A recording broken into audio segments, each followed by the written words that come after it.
Hey, Karim Sirajuddin here, founder of Nude Human Consulting. The Coffee with Karim podcast aims to provide Muslims and people of all backgrounds a space to share their life gifts, meet dynamic guests, and enhance the human experience one cup of coffee at a time.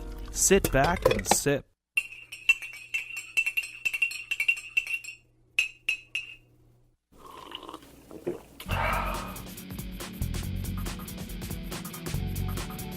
Welcome to another episode of Coffee with Karim. Today I have very, very special guests, the one and only Mad Mamluks. For those of you who don't know, they're a great podcast. You can find them on iTunes, SoundCloud, and all of the above platforms for podcasters. And I'm really excited to have them on today. We're going to have a great show. Mad Mamluks, thank you for being on Coffee with Karim. Assalamu alaikum. Jazakallah khair for having us. My pleasure. Why don't you guys go quickly around and just tell us who's here? Let's start off with the anchor. Mahin, why don't you start off? Yeah, I'm Mahin Islam. I guess I'm the anchor of most of these podcasts that we put out. Anything else? I'm an engineer by degree. I guess I'm just here for a voice. I'm not too deep or anything like that, right? So he's being humble. He's very deep. I said that once, and it's like a shot at what I said, because I told him one of the best things he brings, or whenever I'm introducing him to a speaker or whatever, I'm like, he's got a great voice. So he kind of is taking that as a little pot shot at me, because I always introduce him that way. He's a voice. He's got that deep broadcaster voice, and he doesn't bring in anything else. I didn't mean it like that, Mahin. He just brings in a lot. My name is Amir Saeed. Born and raised in Chicagoland area. By profession, I teach Islamic studies, high school Islamic studies, to the school that I actually went to, a private school, and now I teach there. Alhamdulillah, having fun with it. Sim. Ever since I was a little kid, Mahin, I met him about 2.5 years ago, but it feels like it's been too long. Yeah, he's our sheikh too, by the way. So whenever we need fatwa to do like haram stuff, we just go to him. and he's an Azhari too, so it like makes sense. The most lenient. Wow. Yeah, my name is Sim, otherwise known as Imran Munir. The maestro, the Morpheus. So, me and Sheikh Amir initially had the idea for the Mad Mamluks, and the idea kind of grew from us two. The team is now 10 to 12 people, and everyone is now adding different perspectives, different ideas to the table so that everyone can benefit from it, and hopefully we can have more vibrant discussions with different personalities. You have 10 to 12 people joining Mad Mamluks, so it's not just from the original 3 to 5. You're saying you've got 10 to 12 different moderators, kind of? Yeah. Wow. 10 to 12 different hosts. We've had so much support from around the world. People who want to start podcasts and stuff, and we said, you know what, we already have something kind of set up, and why don't you guys just integrate into the family? Let's show you the ropes and help you along the way. What he also means is it's not only in Chicago. It's different states now too, which are part of the Mad Mamluks family, which are starting off their own, podcast under the Mad Mamluks. Ismail Royer, who was a guest of ours, and he ended up joining our team, and his wife as well was a guest, Noor Joda, and they weren't married at that time, and they kind of got married through the podcast. And it was funny that they were supposed to be on the show today, but they had other commitments that stopped them from being on the show. Awesome, mashallah. Well, if I knew you guys were taking applications, maybe I would have applied. Well, I would have definitely. I didn't know you were even starting, because I had suggested to you after one of our many episodes that, hey, Karim, you need to do a podcast. You need to start something up. And I didn't know you were going to go do that. And I would have definitely invited you to the team if had I known that you were actually going to do that. Plus, it's probably for your own good. If you didn't think I was going to do a podcast, it means I didn't take your advice seriously, and I do. Oh, man. Well, guess what, Karim? It's too late now. I'm just joking. No, I think Kareem, you're doing a great. Like, I do enjoy your podcast, and it's a different flavor. Like, you know what I mean? Like, I think Mad Mamluks has a certain like kind of flavor and Abrasive brand. flavor. Yeah, exactly, right. You know, and I definitely like the flavor of your show. It's a nice change up. So, like, I think we're all about supporting Muslim podcasts in general, as long as it's quality product.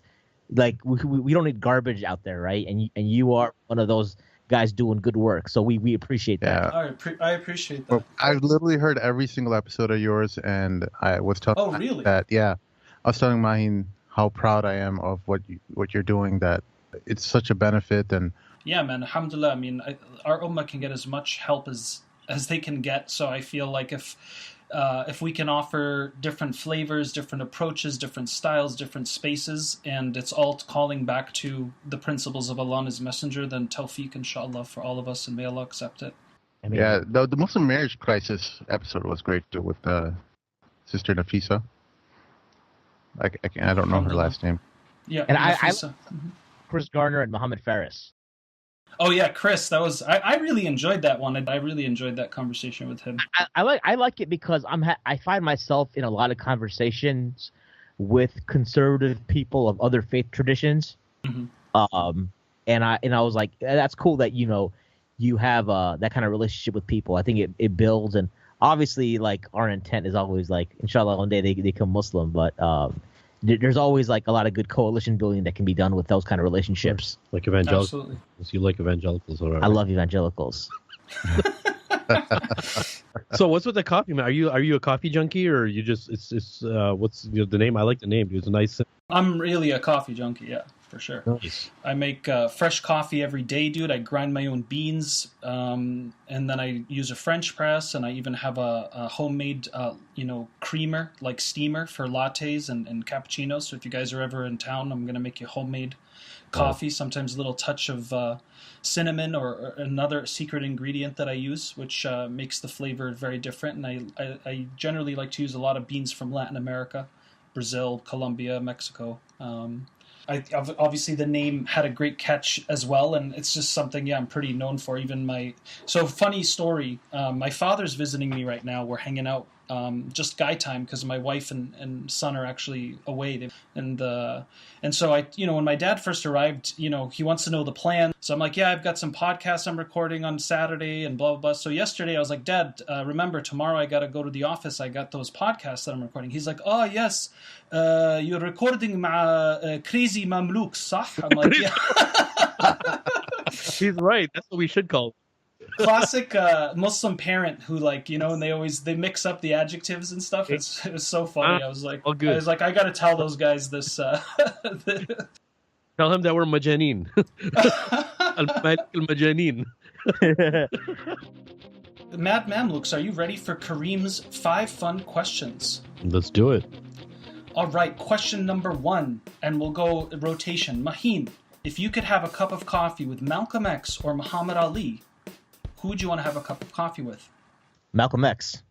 And why is that? I'm a sucker for transformation stories, right? Like the fact that he was a criminal in jail and then has gone through phases of reform in his life. I just think that's like that. It's always a reminder that Allah's like can change the situation of any human being. Like, it doesn't matter how you could see somebody right now who's like a gangbanger, and they could be from the awliya in 10 years. Right. Subhanallah. All right. How about you, Sim? Malcolm X or Muhammad Ali? Yeah, that's an easy one for me as well. Malcolm X, because I love ideologues. I love getting in their head. So much respect for all the founders of movements and people who have shifted the way issues are discussed. So Malcolm X was one of those people who was somebody who didn't operate in the paradigm or the rules that people set up for him. He wanted to break out and want to set out a new course for Black America in this country that didn't play by the rules, so to speak. So definitely Malcolm X. MashaAllah. And Sheikh Amr? To be honest with you, man, this is a very difficult one for me, but I would say Muhammad Ali. Uh, yeah, reason being is he's somebody who's considered an athlete and not somebody who's a revolutionary, but he is known, and I'll get to my point why, but some of the background is he's known to be like the best athlete ever. The top 100 athletes. It was Muhammad Ali. And the thing about Muhammad Ali is when he made his move of not going to war, he had a lot more to lose ever than on a worldly level than Malcolm X did, right? Jeopardized millions and millions of dollars. So sometimes we see that people who are considered amongst the lay, they're gems. And I'm not saying he's better than Malcolm X. They're two completely different roles. I don't think you can even compare them. It's comparing apples and oranges. But the thing why I relate to him is I love watching all types of combat sports and martial. I relate to him on a very human level, right? And there's very few people that are going to be revolutionaries, right? I think out of 7 billion people, you only have 7 revolutionaries on the world at a time, right? So it's not always easy to relate to them. It's very awesome to get inspired by them, intrigued by them, and follow what they tell you to do. But when you have somebody who gave up everything, and there's a masjid's named after him, and he's a political figure, even though he's an athlete, and he becomes the voice of Black America and then Muslims, and he's on interviews in the 60s and 70s talking about Aqidah, right?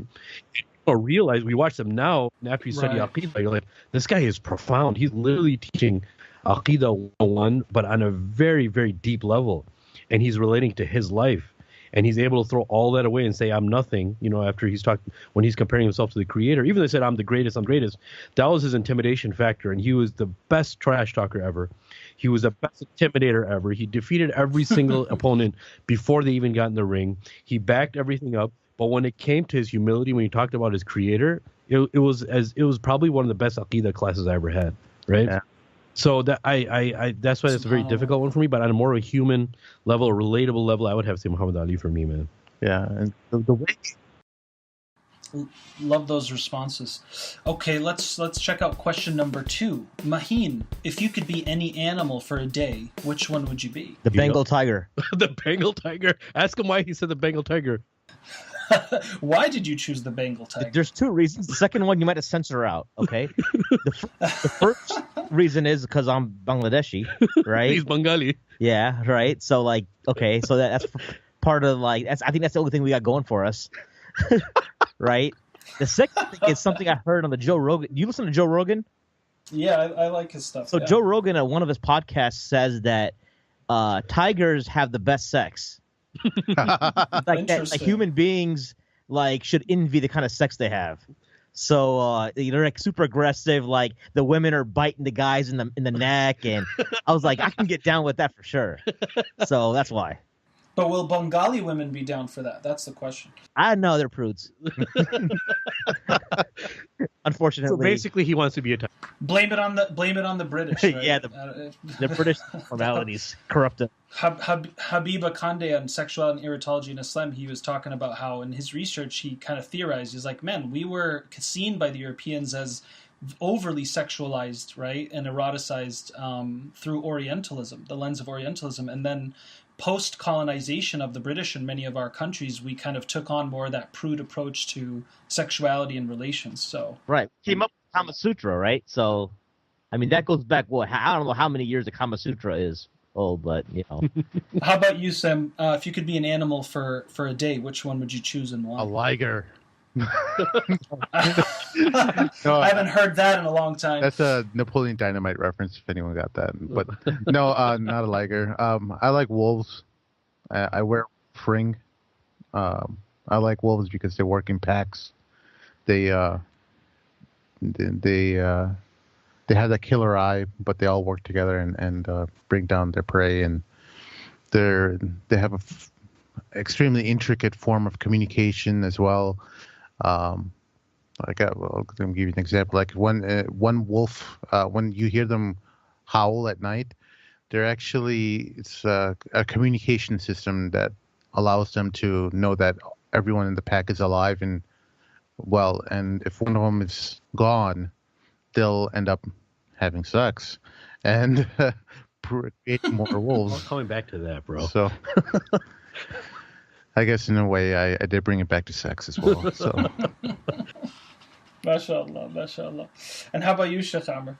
If you could be an animal for a day, which one would you choose? To be honest with you, man, I think mine's gonna be less aggressive than the previous two. I always had this this Please feeling don't say of, giraffe. Our reputation is on the line. I'm not gonna say giraffe. I'm not gonna say camel or anything. Don't worry. I honestly, any type of bird, man. You know, I always the thing that the human can never do by himself is flight, right? And I always love just seeing everything from a bird's eye view and just Just not an annoying bird like a pigeon, right? No, not a pigeon. No. But like there's something awesome about just flight and soaring through the air and it just seems so peaceful and just so nice and not any worry in the world, that type of thing. Maybe I'm kind of romanticizing the whole idea of being a bird, but that's something that I always thought of, right?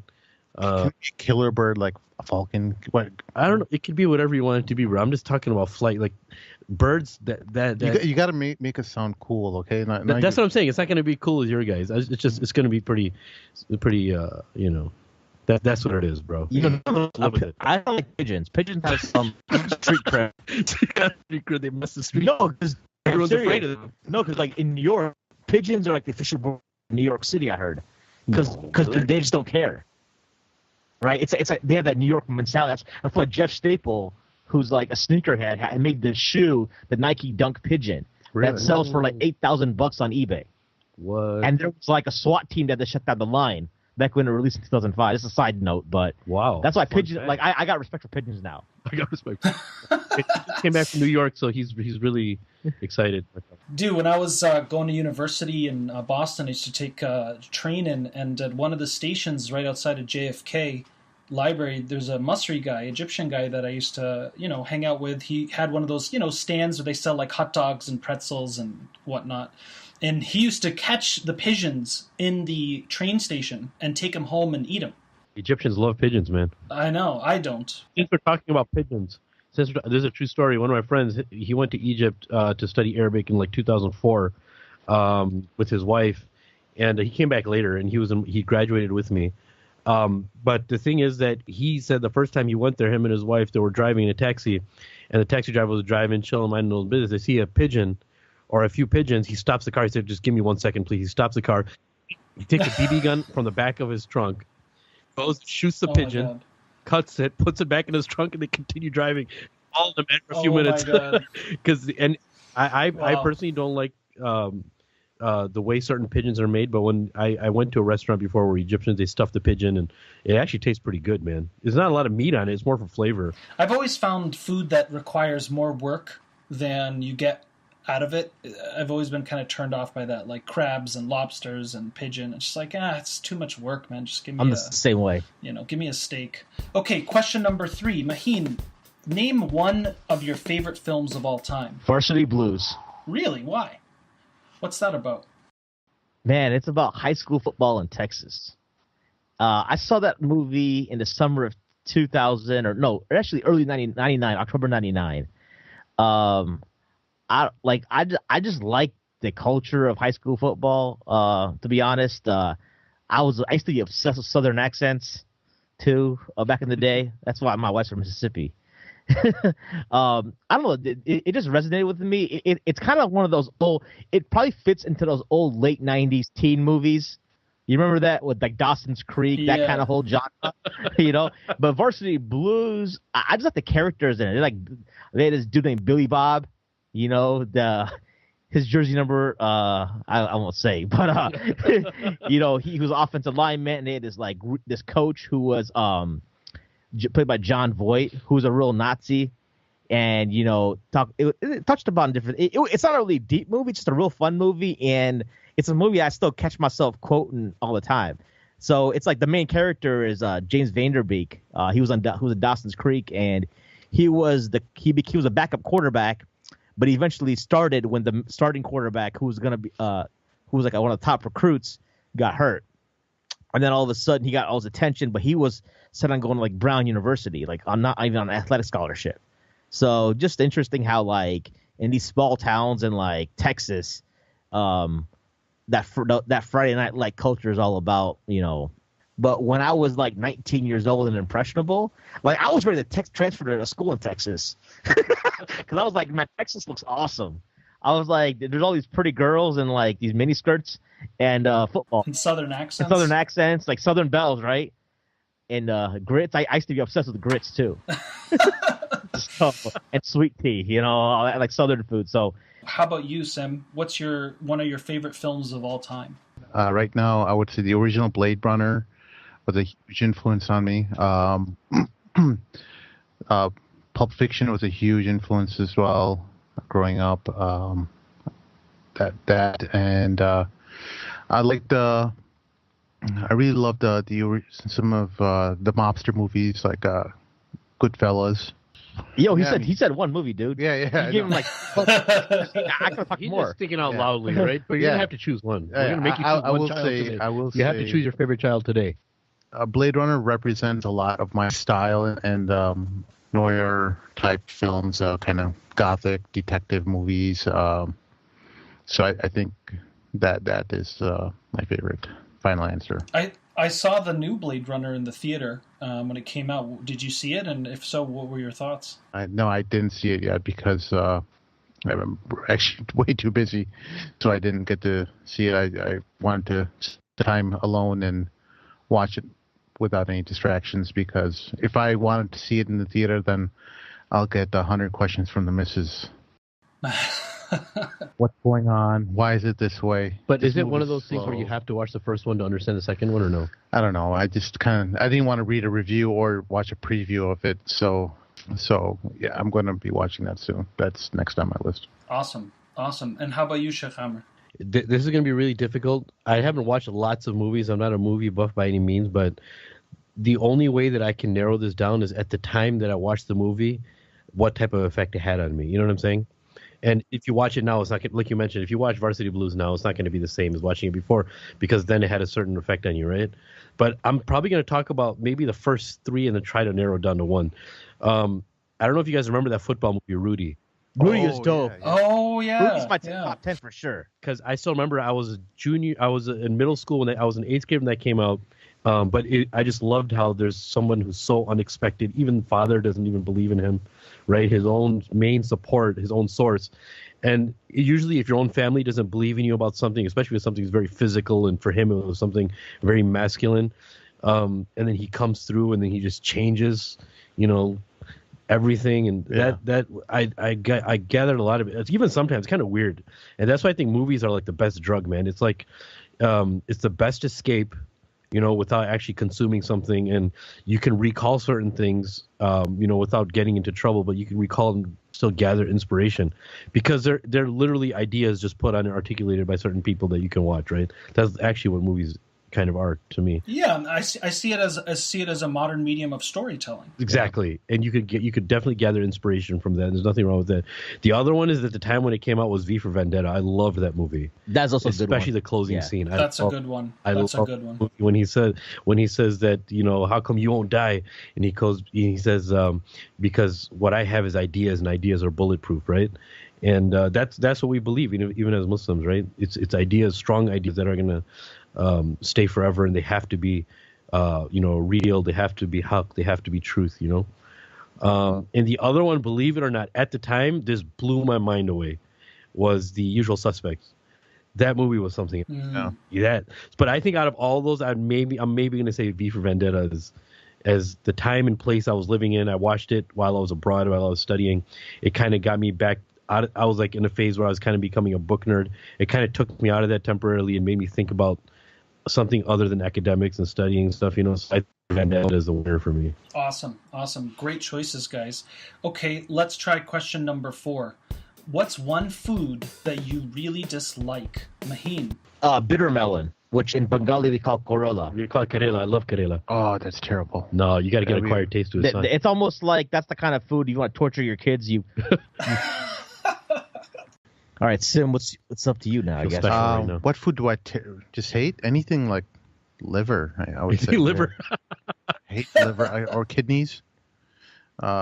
You when you live in Indian family, They don't know how to make liver. Like Somalis can make dope liver. But I had Daisy liver is terrible too. I agree. But something common that a lot of people eat, I don't like lamb. I just don't like the smell of it. Whoa. A'udhu billah. It's kick him off the show, bro. well, so some people know how to cook it right. Some Arabs cook it really well, and they have some. They're able to mask that smell. You know that smell. Everyone knows that smell. That's how I feel about goat, but I feel like lamb hits the mark for me more often than goat they does. both do it. But I can understand. More where you're gamey, coming. Yeah, but otherwise I like all food. Like I can't say no to anything. Sheikh Hammer knows pretty well my appetite. Yeah, I'm kind of the same way, dude. I love everything, man. But for me, I think, believe it or not, dude, I get a lot of heat for this, even from my own wife and kids, man. But let me start off by saying my whole life I convinced myself that I like pasta, right? But then I realized as I got older and I freed my mind and made my own decisions, one day I was eating pasta with, with marinara sauce or whatever, tomato sauce. Dude, I don't like pasta. I just don't taste. Yeah. Wow. It's cool if it's a little better with Alfredo and shrimp, like that kind of thing. That's kind of cool. Like Cheesecake Factory has that Alfredo shrimp pasta thing. That's cool. But like with tomato sauce and pasta, man, I can't stand it. I'll eat it if it's in front of me. Alhamdulillah. I'm not going to say no. But I would never make it. I'm going off on a little bit of a tangent of nowadays of cooking. I like to do my own cooking, but I don't like pasta. I would never make it, man. That's the first time I've heard someone say they don't like pasta. But it's not as shocking as someone saying they don't like ice cream, which I've heard before. Maybe because I'm a lefty. I don't know. So no pasta for you. Wow. All right. Well, less carbs to worry about. MashaAllah. All right. And the last question for Kareem's 5 fun questions, number 5. Maheen, if you had one superhero power, which one would you want and why? Oh, that's tough. I was thinking about that. I don't know what power it is. I think the character that the power that I really like is the one of the Beast in X-Men. I think he's just is it like brain power? He's just able to absorb information quickly. He's just very smart. Yeah, I think that's very athletic and very smart. Yeah, he's got super agility and super intelligence. I don't care about agility. I'm more, since I lack intelligence, I guess I want intelligence. That's fair. Yeah. Does that make sense? Yeah. You want to be more like Professor X. Yeah. Yeah. Professor. Yeah. Where you can mind read and stuff. No. Now you just took away 2 powers. Yeah. Wait. So which one do you want? Because mind reading is its own power, and then being super intelligent like Brainiac, or Professor X is a different power. Mind reading for sure. I want to be. I gotta be able to read my wife's mind.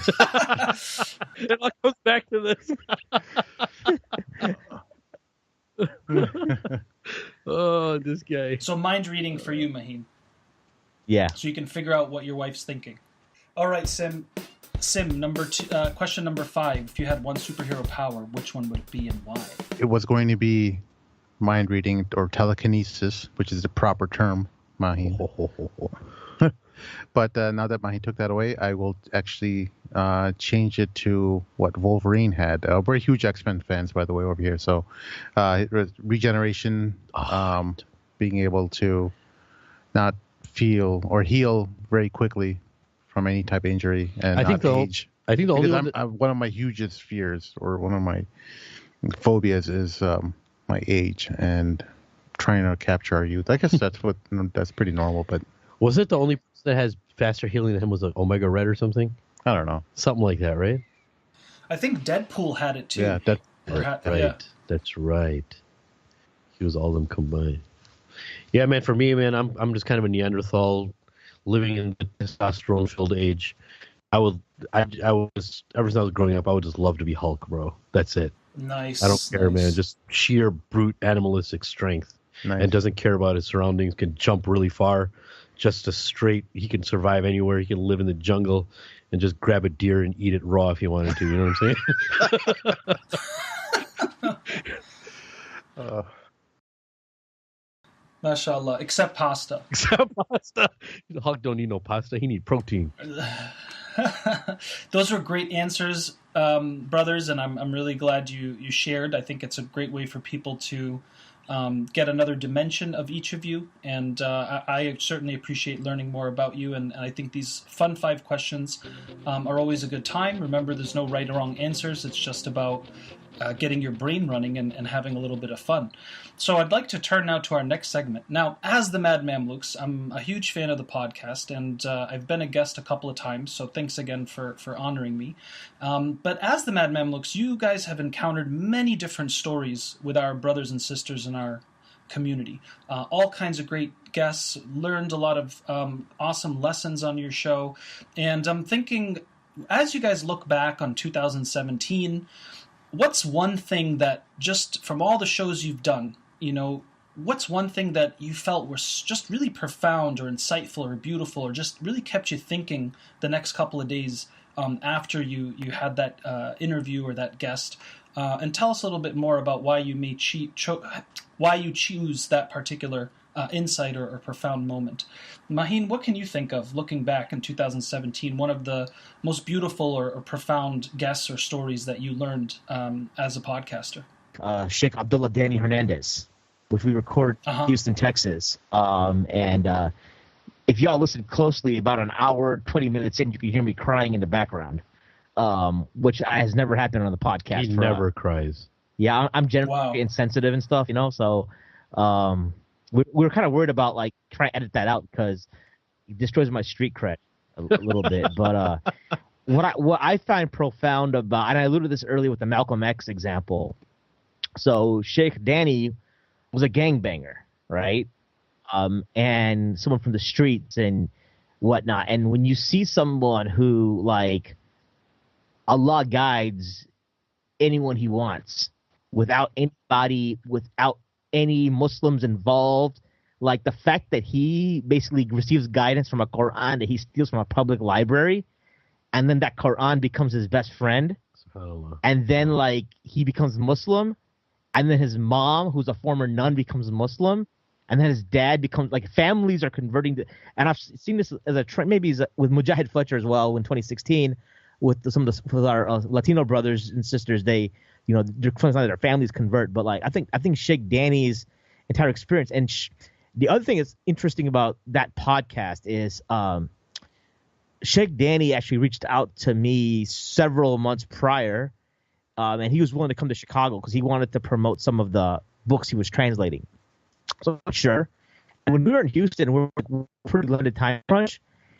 In the back of my head, I was like, well, if we don't we can get Sheikh Danny because I think it may save him a trip, but at the same time, I was like, well, we can get him later because maybe we should focus on getting people who it'll be harder to get, once we get back to Chicago. You follow what I'm saying? And it's funny how, that podcast that you kind of don't think about is going to be anything, I didn't expect it to be anything profound, right? But, it was just I'm listening to him tell the story, and it's you can, I can feel it, we're so tuned in. And if you listen to the show, you can hear kind of it's like pin drop silence. He's kind of telling this story very softly, when you can kind of hear us, yeah, and then but we're really engaged, listening attentively. And I remember that's how myself, Sim was falling asleep, but Ismail and I were really dialed in. I had a cold. All right, and these guys are railing on me the whole. Unnecessary side note, Maheen. Unnecessary side note. He's he's I felt a gangster, dude. That's how he takes people down. So when I started crying, I think Sim's looking at me like I'm crazy or something. And whoa. I did give him that look. I'm like, wait. But he's crying. It wasn't because of the content. It's because he's never seen you cry. He doesn't expect it. Right. But in a nutshell, that's the show, I think, for many reasons. I think just that. I love that transformative story. That someone be a high-ranking gangbanger in a notorious, national gang, and over the course of years, have a seed planted in him that leads him to not only become Muslim but to become a student of knowledge, and then an imam, and then he guides other people who are now from that gang into Islam. Subhanallah. So just amazing, I thought. Amazing, yeah.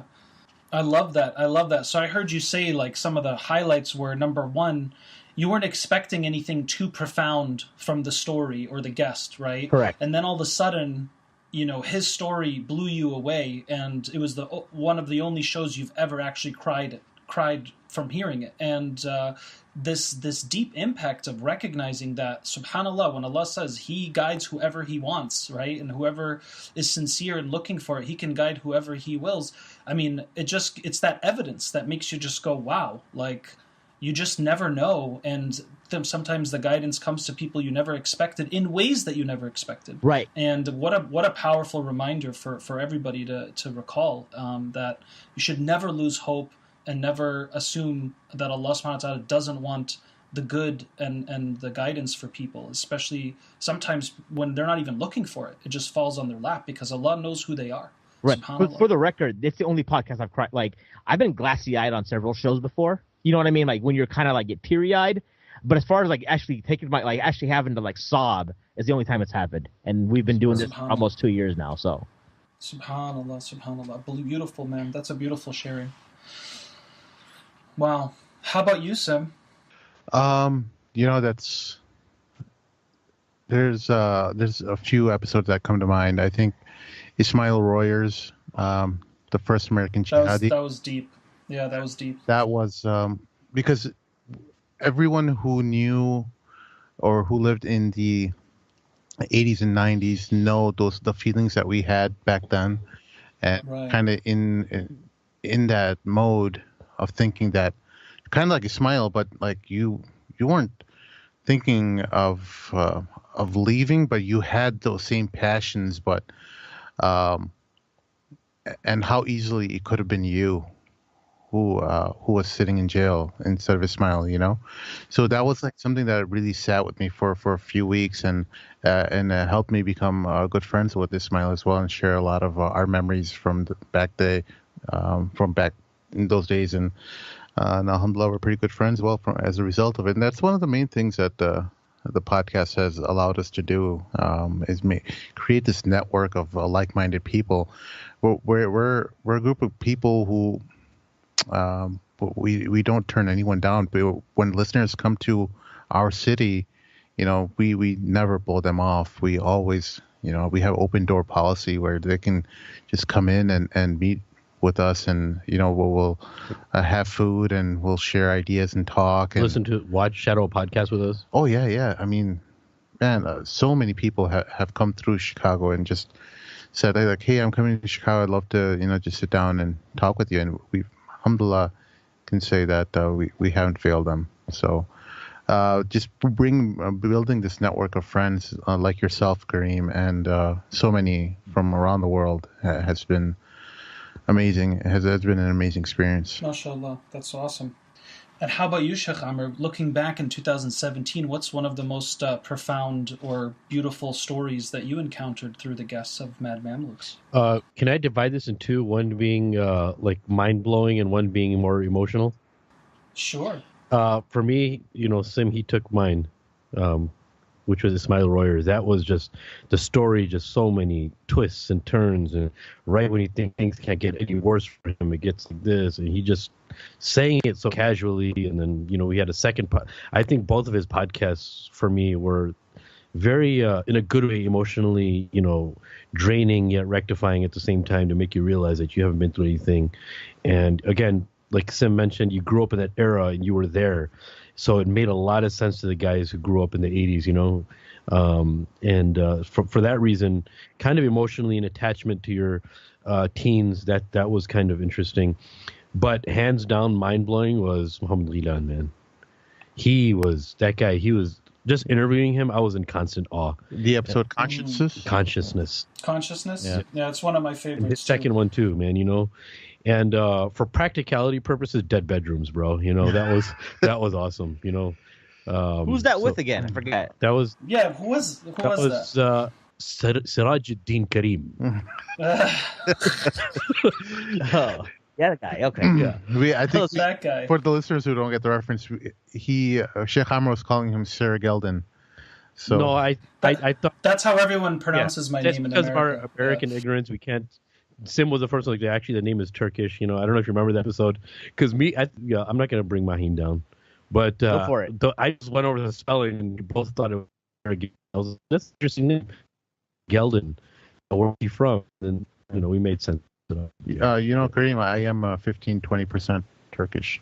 I did my Ancestry.com test to prove it. No way. People, Yeah, Nice. got mine in the mail, bro. I'm gonna figure out. I'm gonna find out in about a month, inshallah. yeah. 100% Mongol. 100% Mongol. 100% Mongol.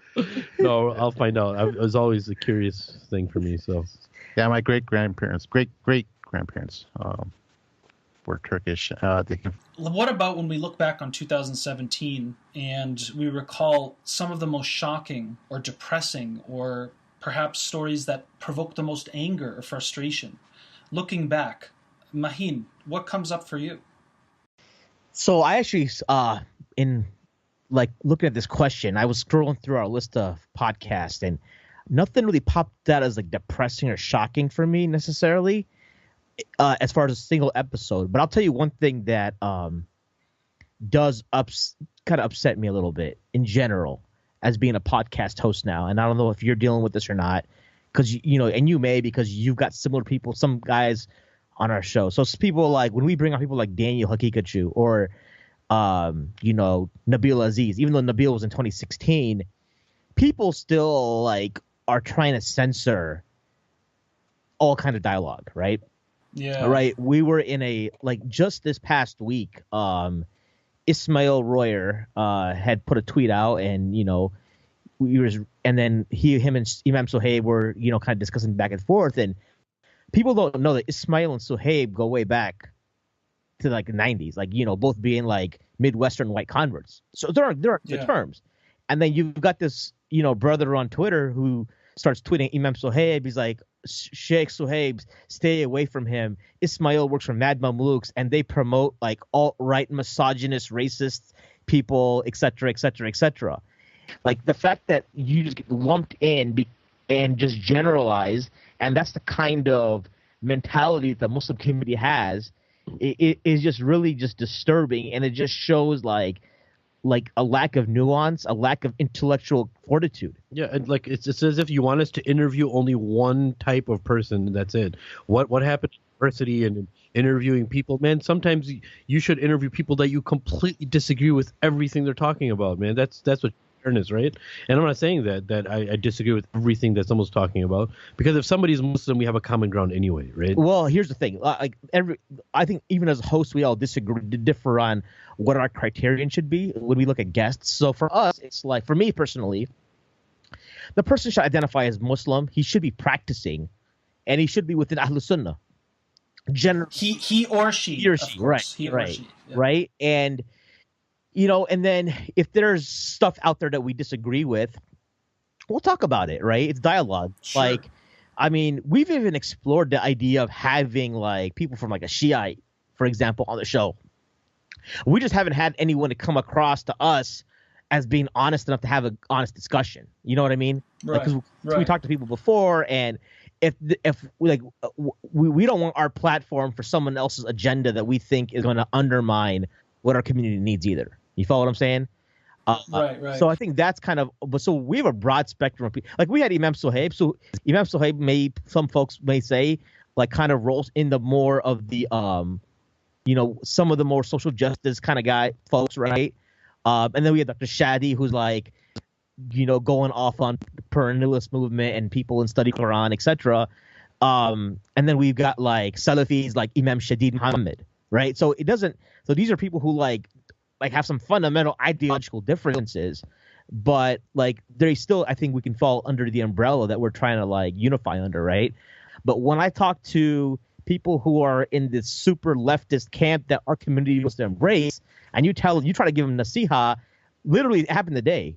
There was a brother I know. He went to the women's march, says Allah wants me to be a feminist. He has got a poster. It's not this is not good adab. And he was like, don't judge me, bro. Like literally said, do not judge me. Who the hell are you to judge me? Right? And I was like, all right, well, that's the mess we're in. So that's what's upsetting to me, the theme, what we've been exposed to as we're in this space, more so than any other like single episode. Yeah. No. What you're bringing up here is very important, and I'm hearing you say a couple of things. Number one, it is unfortunate when, let's say, you have certain guests or certain individuals that you just might know, and because they personally don't like a message that somebody, expresses or shares, or their perspective, that they think they have now the right to tell you don't bring them on, right? I think that's not really anybody's place to do, except for the people doing the podcast. That's number one. Number two, absolutely, if we don't allow diversity of voices and free speech and dialogue, how are we going to have discourse? How are we going to synthesize ideas and find harmony and balance? I mean, our scholars used to do this, right? They used to talk about their differences, and it doesn't have to be this threatening all or nothing. Either, okay, well, if you don't take that episode down, I'm not coming on the show. Or if you don't get more people who think like the way I do, then, you guys aren't, it's like, and that's the thing, right? As you said, is it has to come down to quality of the guest, even if their worldview is different from yours. Like my buddy Chris, right? Like, I don't agree with a lot of things he said, and he doesn't agree with some things that I say too. But we had, in my opinion, a pretty good quality discussion, right? Even though there was a lot of challenging and questioning of certain positions. But I think what it comes down to is the quality of the guest isn't just about how popular they are, or how wanted they are, or they're the biggest thing right now. But it's rather, can they have a conversation with you, maintain edeb, and also not feel like, if you don't agree with everything they say, then you're now this bad guy, right? It's like, that's not how intellectual discourse works. That's not how the Socratic method of discussion works, right? And that's, I think, something sometimes you find that being fair, of course you find it with certain conservative Muslims who are like, hey, you have music in your shows. Like, I've had already people be like, hey, brother, take off your music from your shows. Otherwise, I'm not going to share it with my friends. I'm like, well, that's their loss, but I'm not going to change my format just because you think music is haram. If you do, great. May Allah bless you and increase you. But you don't need to now project your position onto me and make me feel guilty about it, right? The music acts as a great filter, doesn't it?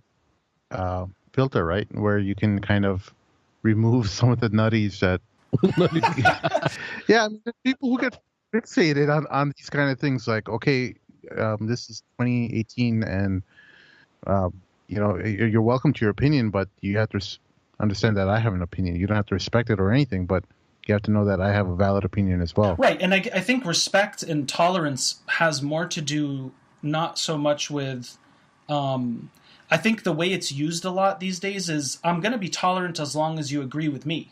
But if you don't, I'm not tolerant. That's not tolerance. Tolerance is, I really don't agree with you, but I'm still going to respect you as a human being and really try to understand where you're coming from, which is what I try to do on my show, right? Is just understand people and what gift they're trying to give, whether it's a gift I agree with or plan to purchase or not. That's up to the individual. That's it, man. That's gold. That's golden. You just want to know what gift they're going to offer you, no matter how different they are. I mean, you think about it, like everyone on the Mad Mamluks, right? We're all completely different than each other. Right. We agree with things, disagree, but we still love each other for the sake of Allah. None of that matters. Maheen is completely different from myself. I'm completely different than Sim. We're all now. If we were all the same, what nuanced discussion, what type of discourse are we bringing to the table, right? So even within an organization, everyone should be different. That's fine. That's good, as long as no one's, openly discouraging something that's completely haram on a regular basis, then that becomes an issue too, right?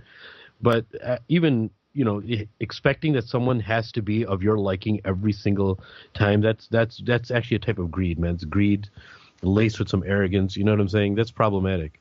Let me ask you, since you've had Daniel, when we have Daniel on, we get a lot of polarizing opinions. So you've had Daniel on, right? Have you faced any pushback from either him or any other of your other guests? I just mentioned him because he's the one that usually triggers a lot of people.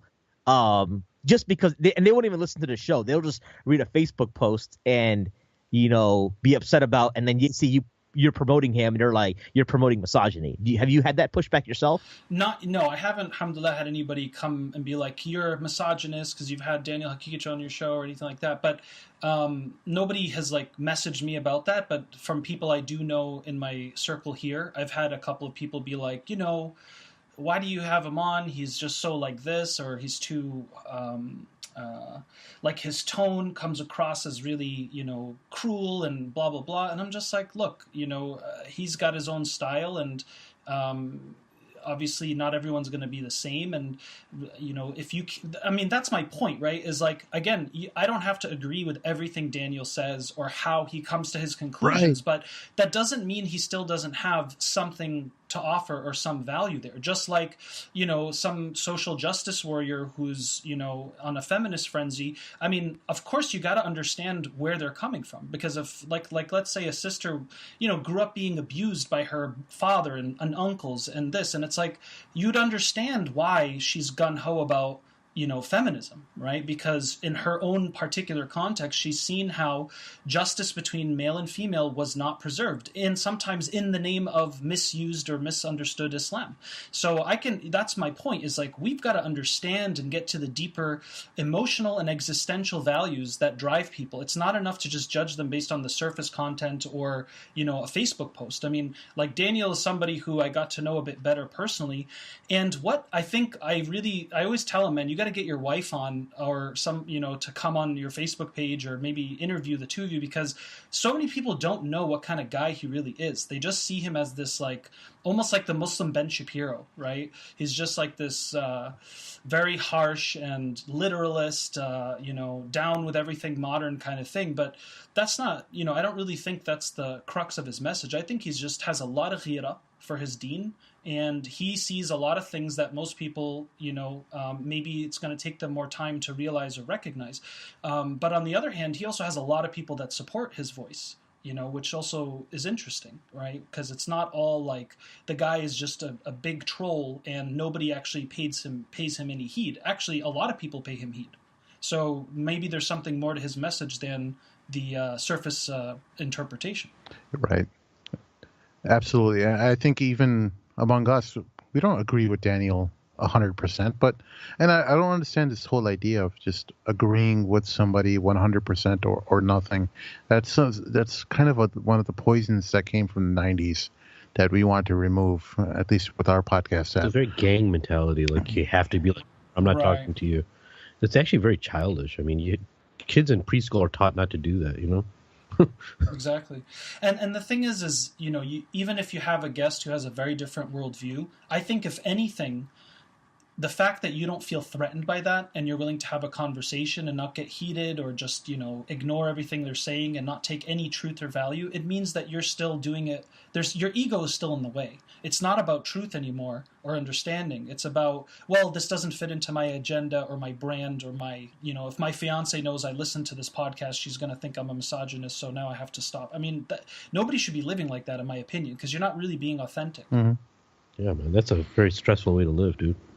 So, Sim, looking back on 2017, what was one of the most shocking or sad or depressing or frustrating stories? My main, the thing that made me most sad was that there's people who are within the same country, well-known scholars that we've invited on, and they don't know other giants in our community.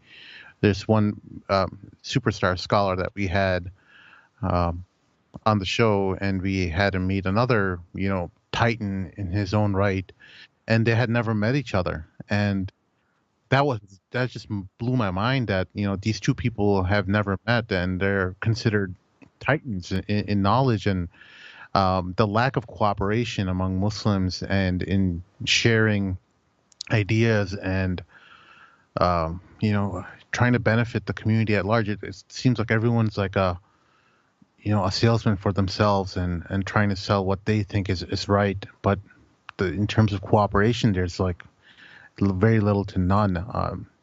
That was really, it's something that has always been on my mind since that encounter. Yeah, no, it's a really good point. Yeah, subhanAllah. I mean, is it such a small world after all, when you would assume that two individuals of such caliber don't even know each other? I mean, of course, statistically, that's bound to happen, right? But yeah, was it because these two guests particularly were? Why were you so shocked by them not knowing each other? Was it just kind of this general idea of, are we really bridging the gaps and working together as a community, or are we all isolated in our own kind of mission and brand, so to speak? They came from different ideological persuasions between, Salafi and grounds, and So that obviously was probably one of the main reasons why they didn't meet. But um, but I think one of the main things that our podcast tries to do is break the echo chamber and tries to get people to start looking at different perspectives and ideas and try to talk to different people. People rightfully so will label us as a conservative podcast, and I think that's fine. They can do that, but we are the type of people who can perfectly we'd be willing to sit across a liberal mind, someone who's an activist. We won't agree on what we're talking about, what our persuasion is, but we can at least have a conversation and try to understand where each side is coming from. Whereas other platforms have not allowed that same type of outreach to conservative Muslims. So I think that's also something that we're trying to, build bridges between different individuals. No, I think you guys are doing a phenomenal job so far. I mean, just the diversity of guests, the range of topics, it's very rich. It's a very good effort so far, man. So keep it up, and I think it's a beautiful intention. Inshallah, Allah will give you success. Thank you, brother. I mean, Ya Rab. How about you, Sheikh Amr? Looking back, anything that you also felt was shocking or sad or frustrating? Yeah, shocking, sad, major reality check of what the world, we get, deceived by this world because we go to sleep on a full stomach, and it's very easy to forget about the rest of the world. I think mine would be with Islamic Oasis. We had Brother Muhammad Shirazi, who's the founder of Islamic Oasis. His philosophy is very different than most humanitarian groups. He believes that he has to physically go and see the medical supplies that he takes for the hospitals in Syria, and food generally. He's been all over the world. He's been to Somalia. He's been for humanitarian work, but he doesn't agree with paying people to take the shipment, and he goes physically in places where they've just been missiled or bombed, and he's literally in that area, and he's giving us updates. He just went to Burma. And he is boots on the ground as far as humanitarian work is concerned. Like when I think about him, I think about like real. It's not like other people aren't doing real humanitarian work, but he's there with the people, lives with them, interviews them, talks about the stories. Sleeps in the same quarters kind of that they're sleeping in, lives with them for a while. And the stories that he has, I mean, those are definitely kind of gut wrenching. It's a harsh reality of this world. And it can lead to some type of depression, not a depression that you're, mad at yourself, but rather how deceptive this world can actually be, But that itself is a blessing. Allah subhanahu wa ta'ala chose us for comfort, which means our test is different than those people who are not living in comfort. They have a different type of test. We have a different type of test, And we ask Allah subhanahu wa ta'ala for those individuals who are suffering that, Allah gives them Jannah without any hisab, and, gives them Jannah with the Nabiyyin and the Siddiqeen, the Shuhada and the Salihin. Sure. I mean, so Shirazi, it's interesting you mentioned him as the example for me. So for those of the listeners who aren't aware, I wasn't one of the original. Technically, Sim considers me as OG now, but I think I wasn't around for the first 6 weeks y'all were doing this or something. Oh yeah, 6 weeks, 2 months. What was it? 3 months? Something like that. Yeah. So the first 8 or 9 episodes I wasn't a part of. So I used to listen to the show, and my favorite episode, probably one of my favorite episodes of all time, is the second show y'all did with Shirazi back when y'all first started. And but for me, it's inspirational though. Yeah. It's like that. It's called relief work in war zones. Right. For me, it's not. It's depressing to hear about the situation, but for me, it's more hearing Shirazi. It's like there are still people alive today in this ummah who represents what this ummah is about. Like the fact that and I talk to when I'm talking to my coworkers about Islam, and they want to know what Muslims are about and not. And I always use him. I'm like, Shirazi, he's a guy because I talk about the ummah, the concept of the ummah, the fact that. An Indian dude who grew up in Chicago with a Palestinian wife, wakes up every day and is thinking about what do I got to do for the ummah today? So he'll go to Mali, go to Africa, Yeah. and he'll go to Syria, or he'll go to Bangladesh. It doesn't matter what the ethnicity is. And I think that's at the end of the day, when you hear the hadith of Rasulullah sallallahu alaihi wasallam talking about the ummah is one body. And if one part of that body hurts, then the whole body hurts. Yeah. And he exemplifies that hadith to me. Allahu Akbar. And You're so right, for man. me, he's inspirational. But I can see the depression side too. It's how you angle. But for me, he's like, he's that guy. And I'm like, Allah has still blessed us to have people like that in our presence SubhanAllah, man. as a role model for us. That's a example of how different minds, think differently, dude. I never even thought about it that way, to be honest with you. For me, it was more about this reality check. But subhanAllah, man, that's why you need different minds, man. That's amazing. There was that one episode that we did with all of our good friend. His name is Omar Zaman, and his episode was called "Disabled Muslims." What was it called? Disabled Muslims. Special needs or was that something. Mohsen? Yeah. Was he connected to Mohsen? Right. Yeah. Right. And it was such a amazing perspective, because this is a guy who's he's in a wheelchair, and he's a comedian. He's literally will make you laugh out loud throughout the whole show. Yeah. He's so well. I mean, if he was not disabled, and I think under the circumstances he would have been a stand-up comedian because he's that funny. And he made you understand and appreciate what a privileged position we're in being able to acquire knowledge, and he's one of the reasons why I go and see him every week to be inspired, because man. he's somebody who Sustenance, always just gives you that fuel, like, okay, what can I do? I mean, this guy is doing this much, being in a wheelchair, and what am I doing, And I'm so glad you mentioned that, because I had a hard time deciding. But for him, I'll tell you one thing, Karim. Listen to what he says. He can only move his hand for the control of his wheelchair. He doesn't have the wheelchair where you use both your arms to move forward. It's the motorized one where you can just move your fingers, and that's basically you can move comfortably, right? And imagine, I was talking the other day, he said this before, imagine the blessing. He was talking about the blessing of salah that we have, and I think he said it's 4 years or 5 years where he hasn't made sajda. He's not capable of making sajda. Yeah. Right? And you think about that, you're like, wow. The blessing that you have and the routine that we treat our salah with, and he's yearning to make sajda, and he says, I can't do it. I haven't done it for 4 years. Imagine that individual, right? But that made him a very powerful person.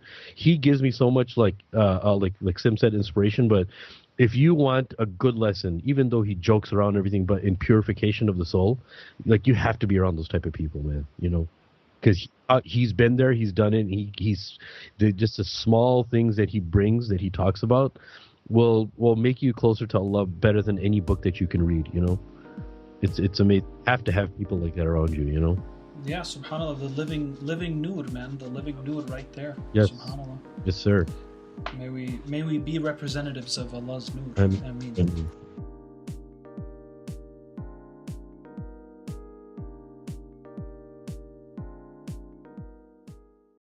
Karim Sirajuddin here. Thank you for tuning in.